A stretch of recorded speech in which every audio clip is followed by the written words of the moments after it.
We're waiting for Facebook to start as well. Yeah, we're trying something different today. We are going live on Instagram today. Yeah. Pretty exciting. Yep. Oh, here we go. Now we're up All right. on Facebook as well. We are in 2 places at once. 3 actually, because we're We're actually actually right here here. too.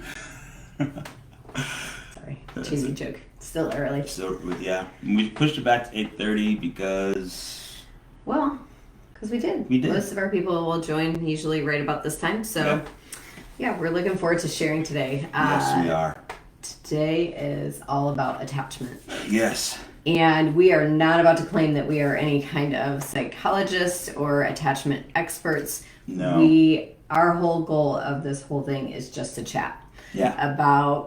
About attachment, about what we do know, which is probably limited, but I think it really does begin great discussion. But, yeah, it's really interesting because it once you know a little bit about it and you kind of see it, I think with everything that we've been talking about over the last 2.5 months, it's like this rabbit hole where you see something and you learn it and you're like, oh, I see how that applies to this and how that applies to this and how that applies to this. So I need to go study this and how do I do this? And so now it's just this like rabbit hole. So we are in the middle of the rabbit hole. Yeah. Which if you sit in this office, Tennyson many days will, or me if I'm the one who's studying, will say, oh my gosh, this is so good. Like, how do we condense all this and just share it in small bite-sized pieces? Yeah. I think that's always our biggest challenge. Our goal for these little coffee chats is supposed to be 30 minutes. What did we do? 45 last week? Actually, no, last week it was 56. It was Oops. almost too big to put up on Instagram. I'm still working on that. So we're gonna work on that.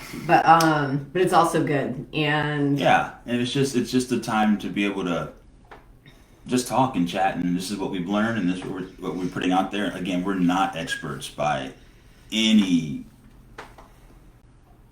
No. We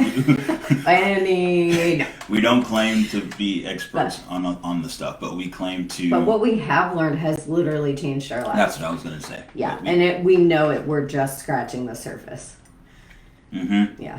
And it's first-hand experience with it. Right. And, yeah. And what I was going to say earlier before I went on my rabbit hole was when you learn it, you just begin to see how it really affects and works in multiple areas of your life. And then it also helps you to say, okay, I am here and I want to be here. So what do I need to do to start to begin that process of moving forward?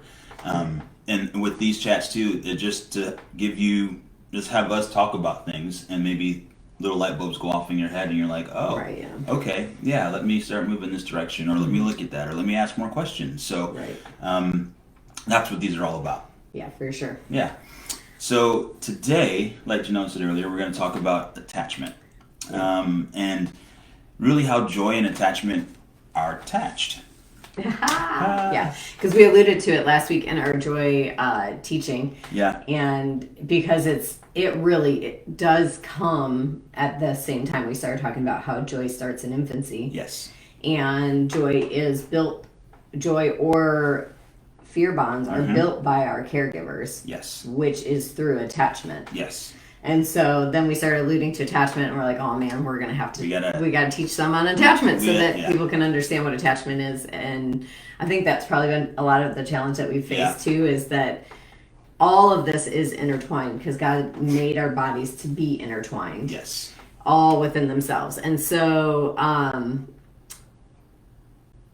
as we bring up one topic, it feels like we need to bring up another topic and then explain that topic and all of that. So and so that's how we landed here. Yep. So that's exactly how we landed here. So, are we ready? Do we want to jump in? We're gonna jump right let's just start with a basic definition of attachment. What is attachment? So attachment is a deep and enduring. I'm gonna read this. It looks like I'm reading, but because I am. So attachment is a deep and enduring emotional bond that connects one person to another across time and space.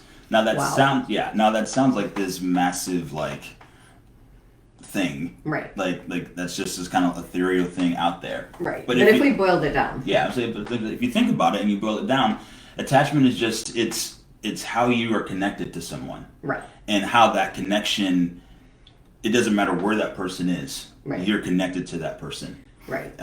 Just real quick, as we're, you guys, a lot of you know we were foster parents, and we'd have a lot of kids in our home that were not with their parents, maybe hadn't even seen their parents in 3 years, 4 years, 5 years. 6, 7, 8 years, yeah. And they were still attached, and they had a connection, and they had an attachment to that parent, even if it was a not great situation with their parent, but they still were attached. They still when they cried, they wanted their mommy. Right. Or they wanted their daddy. Which I think is a good point too in attachment, that attachment just isn't about us choosing positive attachment to people. Really, attachment starts prior to us having any cognitive decision-making skills.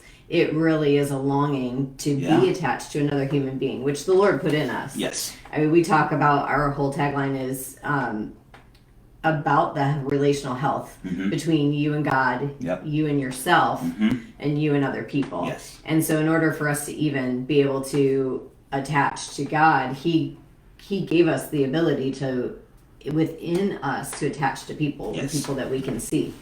So, so in what thought was that? No, I'm just, I think it's just important to understand that it isn't just about I choose. Like, obviously, like, I chose you. I chose to attach to you. We're not talking about necessarily I choose you attachment. We're talking about it is in me the need to attach. Yes. To a caregiver. Yes. To a parent. And we say caregiver just because we know that family situations are complex. We have a pretty deep understanding of that. Backtrack, the first attachment is actually to your biological family. And we've talked about this a little bit too, that I'm a part of a lot of foster care forums and adoption forums on Facebook as part of my own healing journey. Many of you know that we fostered 70 kids in 15 years. 15 years. And understanding that attachment is meant to be to the biological parent is the first step to healing. Yes. Because many foster parents or adoptive parents want to dismiss it almost as if it's not important and build a secondary attachment, which can happen. You can build an absolute awesome secondary attachment, but there will always be a first attachment because it began in utero. Yes. Because it's the first area that's developed in a baby. Yes. Is that attachment center. And we've talked about that before. Well, even if you think about it, I mean, the baby is physically attached to the mother. Right. So there's that. But then there's also the emotional attachment, because the baby, in case you guys didn't know, but biology, the child that's growing in the womb actually feels what the mother feels. Right. So there's that attachment as well. So it's a very, very deep inset thing in us that the Lord created from the beginning. That there's that attachment. Right. And as you talked about, attachment is the first spot in the brain that's built. Yep. That's fully developed when you're born. Yep. So let's talk a little bit about, we're jumping around a little bit in our notes, but I think this is a great point to talk about identity and how identity is built about attachment. Can you recover that? We mentioned it last week as well, but. So the really basic part of this is, like Janelle said earlier, so the attachment center is the only part of your brain that's fully developed. So your brain is obviously fully grown in your head, but it's fully developed here. So it has to be developed and stewarded, which I love that concept. So the first thing that a baby is looking for is attachment, and they're looking for joy, and so that joy comes from the attachment that they have with their caregivers. Right. So that joy, what that does then, or the attachment center, then it's attaching to their caregivers and what they're doing in their surroundings. And then what happens is it moves forward to your identity center, which then, if there is a secure attachment, which we'll get into what those are, then it begins to form a positive identity in that child, in the baby. Right. Which in turn, if it's also a secure attachment, then it also creates joy. So you have the identity center, and then your joy center is right behind your eye here, which is the prefrontal orbital prefrontal cortex. Thank you. Orbital cortex. Again, we're not experts, but so it goes from your attachment to your identity to joy.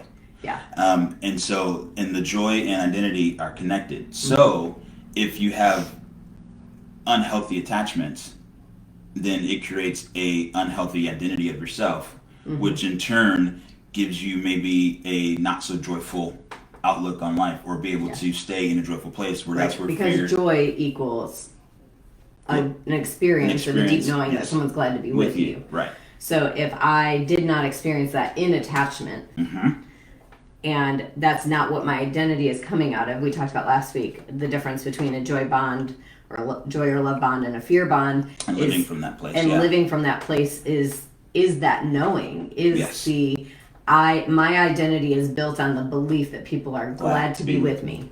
Or my identity is built on a belief that they're not glad to be with me. Because that's been my experience when attachment was being built. Yes. Yep. So yeah. So let's talk a little bit about because all this happens really within that first year of life. And let's talk about. I have a really good quote that I want to read, and that's part of what I'm holding on to. But I think I want to do the definitions of attachment first, just because we're going to keep alluding to them, and it's not going to make a lot of sense. Yeah. So I'm going to actually kind of read these to you. We're going to try to sum them up. There's a lot on this on the internet. If you want to learn more about attachment, this is literally going to be just a little tiny If you literally Google attachment theory, you will find a ton of things on it. So. Okay, so before we read these, just like we have talked about immaturity, this does not determine your value. No. Okay? This is really talking about where am I on the map? What has been my experience? What is language to describe my experience so that I can grow and heal? Okay? So the goal is to have secure attachment. That is what the Lord fully designed and desired for us when He created our ability to attach. It's to live from joy, which in turn creates secure attachment. Right. Yes. And yes, because if our caregiver is living from joy and then deep knowing that someone's glad to be with them, then they have joy to spill over into you. Exactly. That it doesn't matter what you do. Exactly. Just for being, I'm glad to be with you. Right. And so that's where secure attachment is built. It's safe. It's secure. Which it's not based on what I do or don't do. And it gives you, and then in turn you have a healthy sense of identity of who you are. Right. Yep. So that's secure attachment. Let me see if there's anything else that we want to. No, I just think this is so. Here, we'll read this first part of this. It says secure attachment. It says, because my early needs were met warmly and consistently, I viewed life as a generally safe place. Relationships have high value, can repair ruptures in my relationships. I'm struggling this morning, and my decisions are more driven by joy, love, and connection than fear. Yeah, that's really good. Yeah. Yep. So, all right. So then there's 3 other attachment styles that are broken. Secure is what was designed for us. Yep. That is healthy attachment. Yes. The 3 others usually are involved when there's a fear bond, when the caregiver has not had the ability to attach because of a variety of reasons. So one of the things I've learned in my healing process is that all of our parents did the best job that they could do for who they were. Yep. And where they were at. Yep. So being now a parent of young adults, myself, you look back and you realize, gosh, I did some things wrong. I could have done that better. I wish I would have known XYZ. Yep. My healing journey didn't start until 2 years ago, and all of our kids were above the age of 18 at that point. Bummer. Like there's nothing I could do to there's no do-over, I guess, at this point. So now I'm in the season of repair. However, and even in my relationship with my dad, I went through a season of, and we talked about this the other day with Liv, I went through a season of being really angry for what he didn't do and how I felt like he failed me or whatever. And then the more that I healed, then I realized, oh, my dad was human just like I am. Yeah. And he has his own story just like I do. Yep. And he has his own life experience and woundings and things that he had to work through and life circumstances and all of that. None of us are capable of living on this earth and being 120% the most awesome parent every single day. That's right. It's not going to happen. It doesn't happen. So, So in saying that, you may be listening to the next three and looking at it both from what happened to you, Yep. and maybe even ways that you have created attachment with your kids. Yeah, and before we go into those two, again, guys, there's no condemnation in this. This is just where you are. It's just where we are. Where you may be on the map. Yeah, and so just understand that. I do want to make one other point in this secure attachment because it's going to address it actually in the next one. Okay. So it says, again, because my early needs were met warmly and consistently. So those are physical needs and emotional needs. It's really good. It's not just one or the other. It's actually both. Right. Which make it a secure and healthy attachment. So yeah, and really, it could even be argued physical, mental, emotional, spiritual. Absolutely. Because for sure. Because you can have. Because you're a whole person. Yeah. And none of us live in like this. Yeah, and as we read through these two, understand that you can have all of these attachments with different people. So you can have a secure attachment with your spouse, but you have that's the next one is a dismissive avoidant attachment with God because of different things. Ooh, that's really good, yeah. So, yeah, and you'll see that you'll probably lean more toward one than the other. And that's going to come primarily from that primary caregiver space. Yeah. In saying that, we'll talk about this toward the end, it is completely possible, just like in maturity, to begin to build secure attachment if that's not been something that you've been able to experience up until this point. Yes. So do not despair. No. So, all right, let's talk about the three. Go ahead. So there's dismissive avoidant attachment. And that's basically when you were a baby or a child, your physical needs were handled consistently. So all your physical needs were met. When you cried, you were fed. When your diaper was dirty, it was changed, but not warmly. And your emotional needs were likely ignored or minimalized. Yeah. So I can take care of you and make sure that you're going to live. But if you have an emotional need for me as your caregiver, I'm just not able to do that. I'm not that guy. Yeah. So a lot of times, one of the things I want to tie in here, because I think it's good to just tie it in, is there's this concept of an attachment light. Yeah.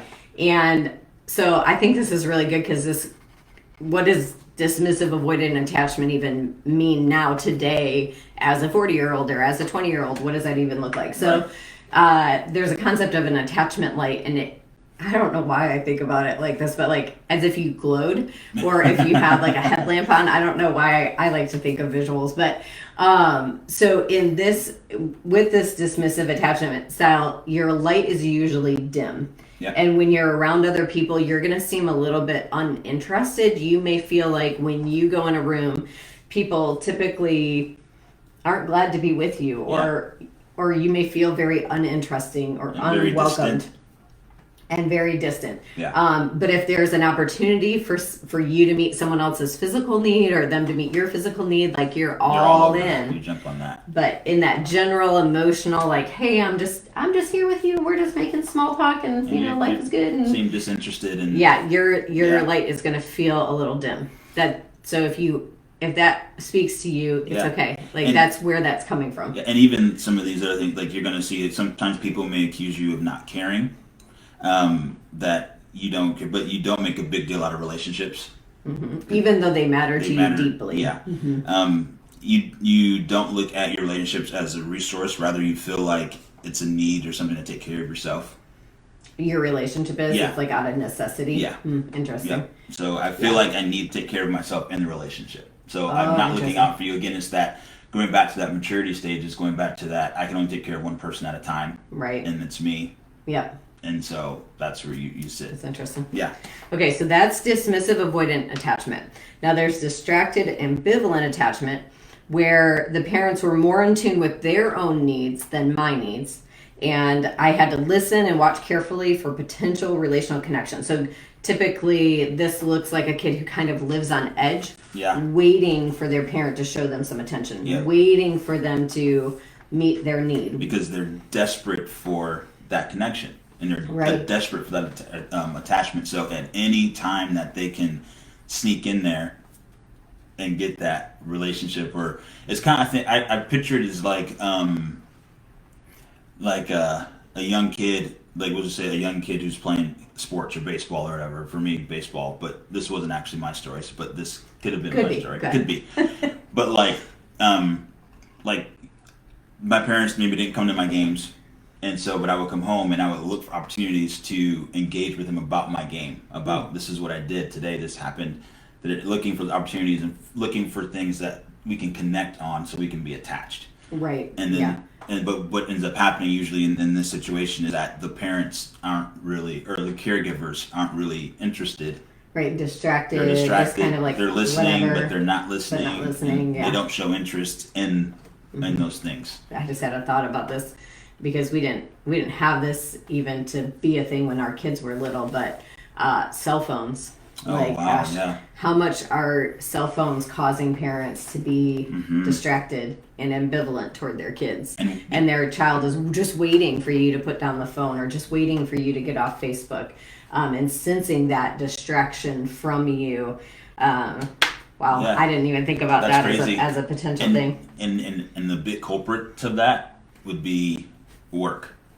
The other culprit is work, for sure, because there's work, and then especially all of us who are working from home, and trying to raise our kids at the same time. Yeah, gosh, it's a really, really delicate balance. Yes, what we're not saying is you need to be sitting with your child, looking at them in the face lovingly all day long. No, we're not saying that. No, actually, really healthy parenting is teaching a balance of I have adult things to do, right? You have child things to do. We don't have to be sitting face to face, happy to be with each other 24/7. Right. However, my general body language should not be like, oh yeah, I don't really like. Well, that's nice. That's nice. Yeah. I don't really have time for that. Yeah, good job. Good job. Yeah. Yeah. So what happens in adulthood when distracted ambivalent attachment is what's been formed, typically you'll walk around with your light on really, really bright all the time. Like, please, will you just, like, will you pay attention to me? Will you pay attention to me? Yeah. Well,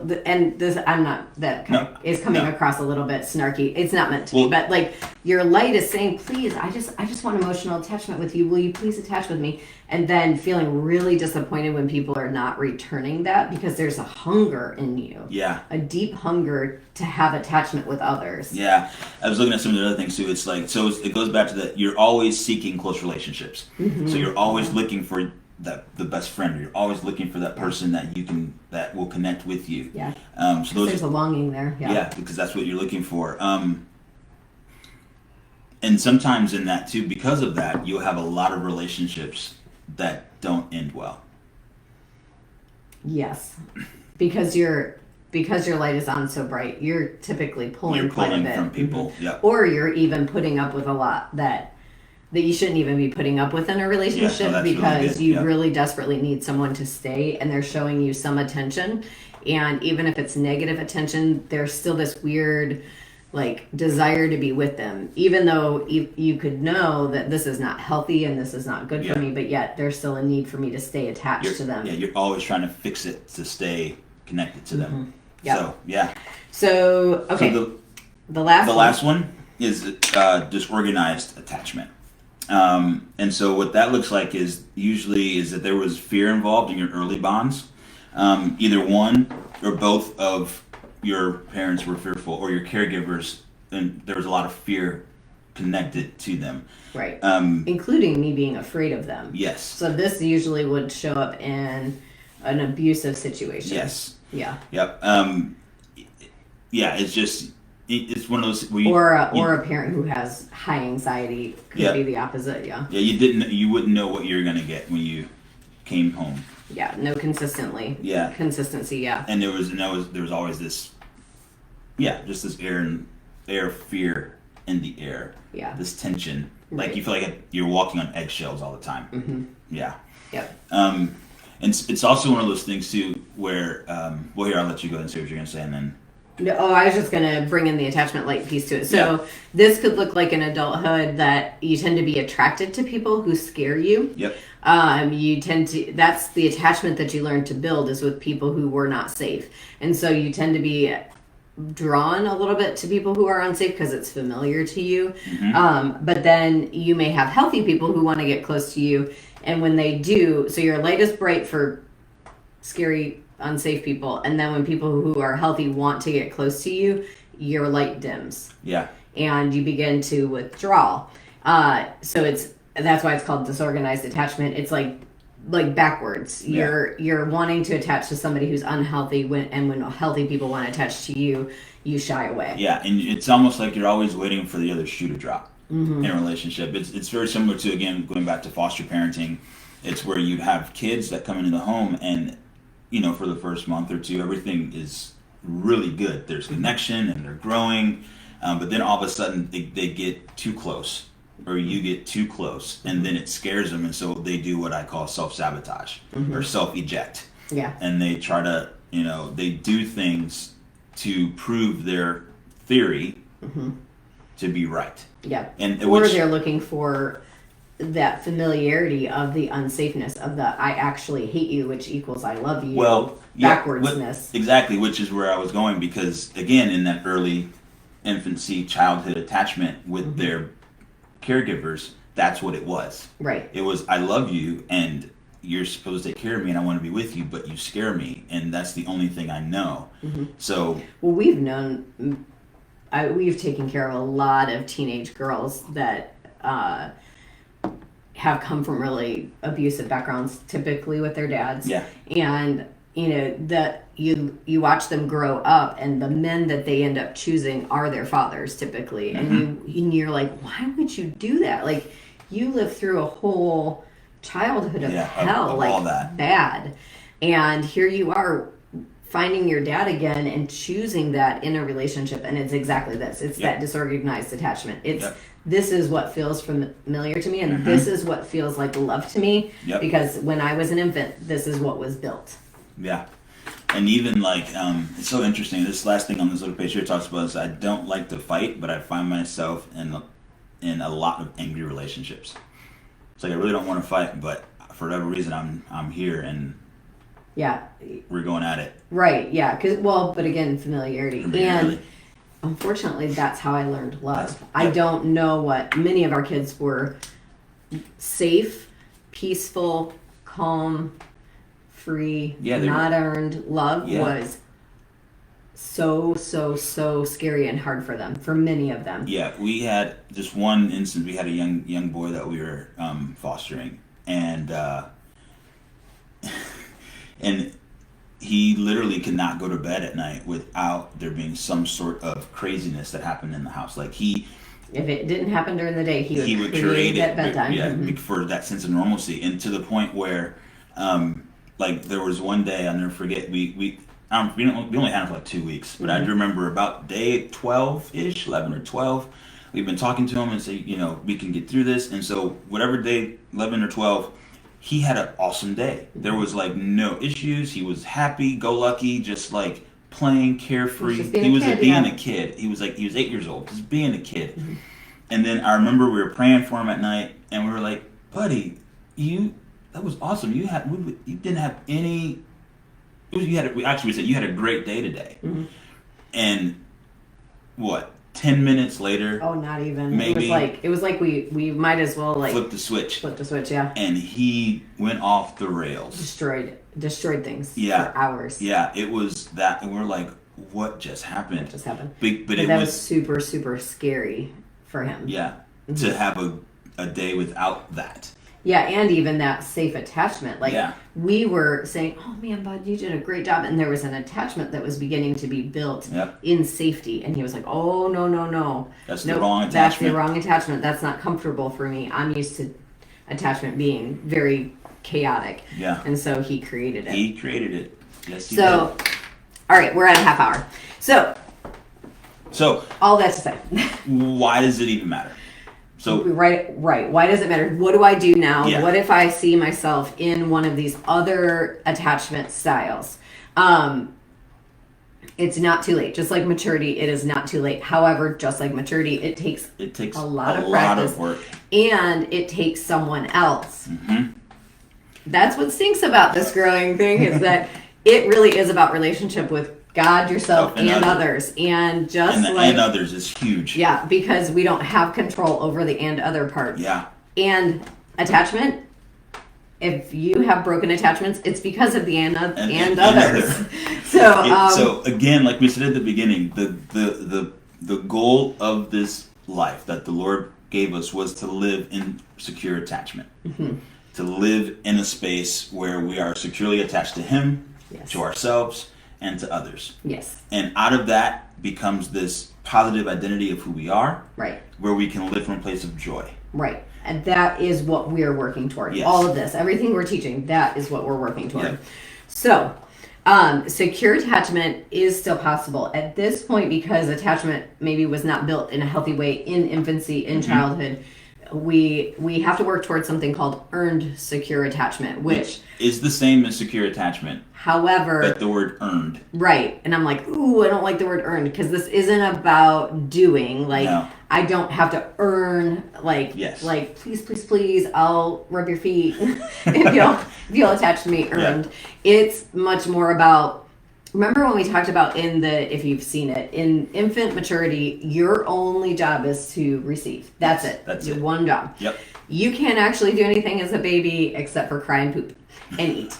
And so you have caregivers who are attaching to you out of their abundance, and that's where that should really be happening. Yes. Again, back to the maturity piece of I have a need, or I have a task, and my task as an infant is to receive, and then what I need from my caregiver or the community is to know what that need is and meet it, right? Well, obviously, as an adult, that's not going to happen anymore. People are not going to wander around meeting my needs, and we've talked about that in other thinking videos. Ahead of you, like, oh, you need. Yeah, and how awful that can be in a marriage when you think that that's still needed. But earned secure attachment looks like I am building attachment with you with intention. Yes. So not earning it by doing good things, but at the same time, working through some of those attachment light issues. And we've talked about RCs and keeping my RCs on, and being aware of some of these pieces where I'm like, oh, I can sense that my light's on really, really bright and I'm sucking the life out of this relationship. Right.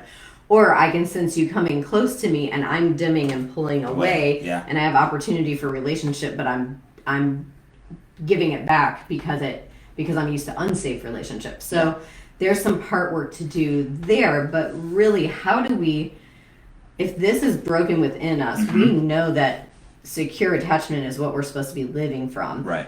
Earned secure attachment is definitely a thing with other people, but where can we, especially because we can't control the other people part, where can we begin to build secure attachment instead? Like, where can we rebuild our identity and rebuild our attachment? Absolutely. And the ultimate answer is you go to the one that ultimately gives you your identity, that ultimately gives you the attachment. And that is to God. That's where you go to our Father, our Heavenly Father. And you begin to build that secure attachment with Him, and you begin to have conversations with Him, and you begin to just sit with Him and get to know Him in relationship. Because, His word, one, never returns void. He never leaves us or forsakes us. He's always there. He always answers us. It may not be the answer that we want or in the timing that we want, but He does answer us. And so in understanding that He is incredibly glad to be with us, and that's where the attachment piece comes from. Right. Is that knowing it's attachment actually could be another word for love. Yeah, it's definitely a known love. Yeah, a known love. And it's understanding and knowing that our Heavenly Father is glad to be with us and He wants to be attached to us. Right. So the hard part is, for many of us, especially anybody who's saying, oh man, I can see some of those negative attachment styles that are true to me and maybe where I might be living from. And all you're telling me is, well, He doesn't leave us or forsake us, and He loves us, and He was glad to be with us, and He always, He's always there for us. Yeah, all the Christian things, needs. Right? Like, what if that's not my experience? Like, I don't know about you. Well, I kind of know about you because we've been married for a long time, but my story had been really in my healing journey. I was like, I actually don't. I mean, like, I know that, right? I've been a Christian for a long time. like, I know he'll never leave me or forsake me, but I stinking feel pretty alone right now. Yeah. And I don't know that he's glad to be with me. I actually don't think he is, especially when I'm in the dumps. Like, why would anybody want to be with me there? That's never been my experience. Yeah. Because that's what stinks, is that God did create humanity for us to experience him. Yeah. In the physical realm. Yeah. Like, he didn't create humanity to break each other and to wound each other. That was never, ever, ever his intention. However, that is the world we live in. Mm-hmm. So we need to figure out and do the work of building secure attachment with the Lord. And that sounds like striving. That's not what I meant to say. But it is possible to rebuild and to have secure attachment with the Lord, and not just know those things, not just know like he'll never leave us or forsake us, or he's glad to be with us, but actually experiencing it. Yeah. And so this is funny because we're going to circle back to the things that we've already taught, but do you have something else to say? Well, no, I'm looking here at some of my other notes, but no, nothing there. I thought there was something there, but I didn't write that down. But no, it's going back to this. Well, this is going to sound funny because it really is a simple. We feel like a little bit like 3-trick ponies, but they work. That's what's so crazy about it. I was trying to think of something else that wasn't one of our 3 tricks, but we might as well just go with it. Because the reality is like. And it's so simple. I think this is so funny because we built a bunch of lessons and we do groups and they've been amazing. But it's like why do we just keep saying appreciation because it works. It works. I mean, and it is that simple. Like why do we want it to be like, well, if you get counseling for the next 6 years and you go every week and you like put this helmet on and it like reshapes your brain, like we want it in thousands of dollars later. I know, and so it's like I almost want to kick myself because I literally said this in our group on Sunday. I looked at my guys and I'm like, we make Christianity so difficult when really it's just really simple. Super simple. And it's a daddy and his kids. We try to come up with all these theologies and ideas and what to do and how to better connect with God and how to better connect with ourselves. And he already laid it out for us. And we I don't know. So that was where my brain went, and I needed to not go there. But it's that simple. It's appreciation. Yeah. It's thanking. It's just coming into his courts with praise, and looking at the trees and at nature and being thankful and appreciating what he's created. Right. Like, even in the physical, I can't build an attachment with you if I'm like, Tennyson, yep. We do that to God as well. But attachment is going to cost me something. Yeah. And it's going to cost me time. Yep. And it's going to cost me discomfort. And it's going to cost me eye contact when I don't want to give it. Yep. And it's going to cost me pushing past some of those attachments that I'm wrestling with. Yeah. When I feel my light wanting to dim, deciding to come back anyway. But the tool that really, really, really works, and again is super simple and cheesy but painful, I challenge you to try it for 30 days, is the Emmanuel Journal. Yeah. We talked about it one of our very first videos, relational circuitry and Emmanuel journaling. Honestly, guys, dumb but true, that it is what works. Because it completes, which one day we'll talk about trust cycles too, but it completes this secure attachment with the Lord. Yeah. And part of that, remember how we talked about like warmly knowing that he meets your needs and that he wants to be with you is where that secure attachment is built. Emmanuel journaling creates a structure for us to have those experiences with the Lord. It literally sets up a coffee date with the Lord for you to experience his gladness to be with you and his presence in the midst of your circumstance, in the midst of your heart wrestle, in the midst of your joy, in the midst of all the things.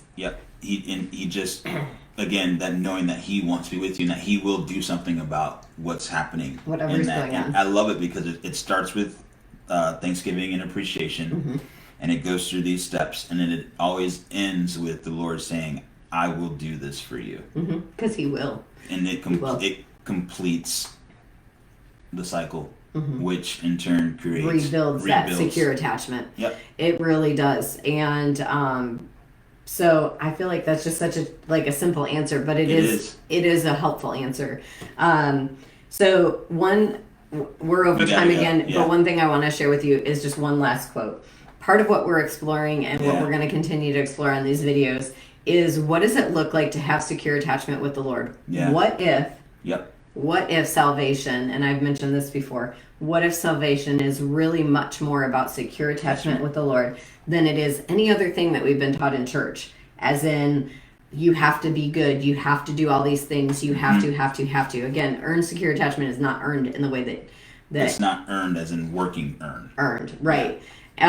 What if it's not about complex theologies? What if it's not about wearing skirts and your hair in a bun, or singing 3 songs and listening to 5 points in a poem? What if it's literally just about his... What if it's just about a daddy and his kids? Yeah. And you having a deep understanding that he really is your daddy. Yeah. And that he wants to be and is your secure attachment. He is. Yeah. And he has been there from the beginning.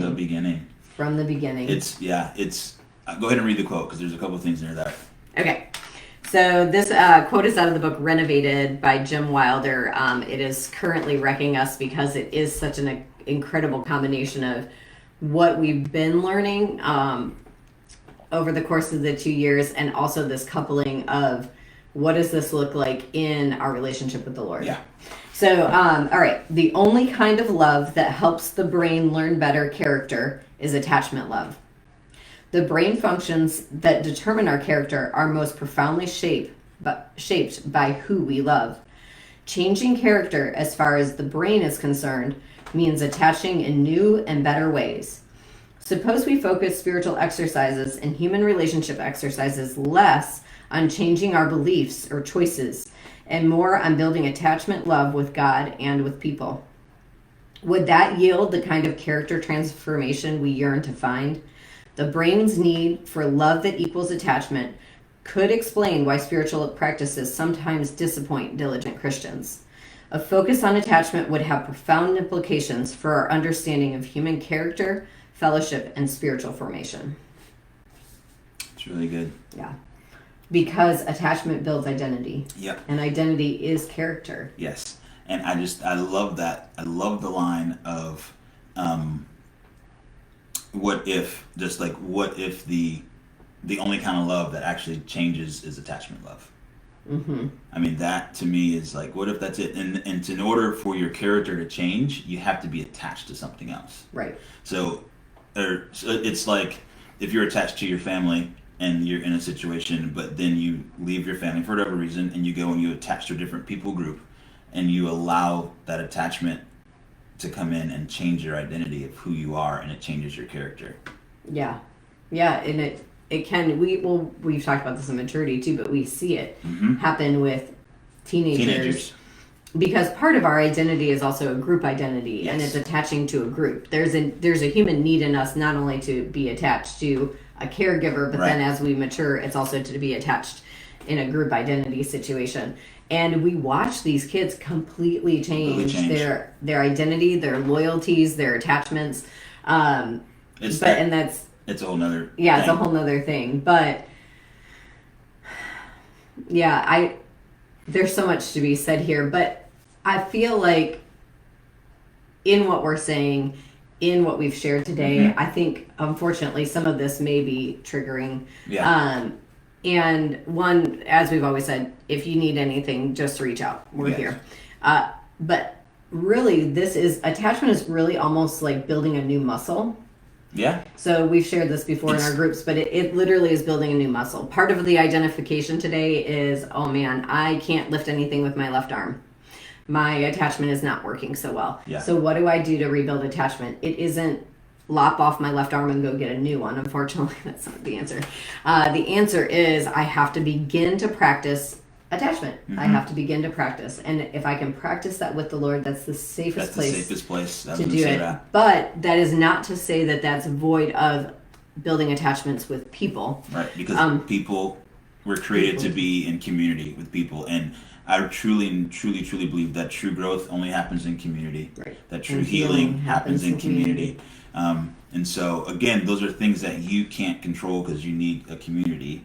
It's that others part. It's that others part. Every time. Yeah. So this wasn't meant to be an ad, but I think it's important that we share this. So we do groups. Every month we do a 4-week group, and then you can scale up, but it's a 4-week commitment at a time. And what we do is we teach this material, but we teach it in a group format, and we share and we grow. And it's very much about not only just learning it in our heads, but then having practices that we do throughout the week, and then we share them with each other. Yeah. So that way we all have a group experience of what does it look like when, and in fact, we just did attachment with our groups this week of like, oh man, and tonight we have attachment. Whoever has group tonight, if you're watching, you've already read the lesson, so you should be good. But it's about practicing it out. So if this is something that you feel like, oh man, thanks for the information, but now I feel I feel lost. I feel like this is one more area that I need to work on, and I don't even know where to begin. No worries. One, we're here to chat if you need to chat, but two, groups are really awesome. Our relationship collabs is what they're called. You can find them on our website. They're awesome. We'll start another one in July, and then we're going to take a break in August and do another one. Well, the one September would be the next 1.0. So, well, guys, thank you for sharing your time with us. We're just really appreciative of that, and I hope this information was enlightening to you, and that you're able just to look at this and say, okay, Lord, where do I need to go? And take time and like rewatch it and look at different areas that maybe spoke to you, and just say, okay, Lord, where am I at in this, and how can I begin to practice attachment, healthy, secure attachment, with you and with others. I think that's really good. So, all right, we're going to take next week off. Yes. We're putting our house on the market. We are. So if anybody wants a house in Simpsonville, South Carolina, it is going on the market. But no worries, friends. Some people, our phones started ringing when we asked for moving boxes on Facebook. We're staying local. Yeah. So we're not. Unless God has some other crazy plan, we're staying local. Yeah. We're just empty nesters. Yeah. And we're gonna downsize and simplify so that we can spend more time being with people. Yeah. Rather than fixing our house. Yeah. So, and that's where our heart's at, is with people and creating a space for people to just be. Yep. But we've got a week left to get that rolling. So we will not be here with you next week, but we will be back that first week of July. So the first week of July. All right, guys. So have an awesome 4th, and we will see you later. Bye.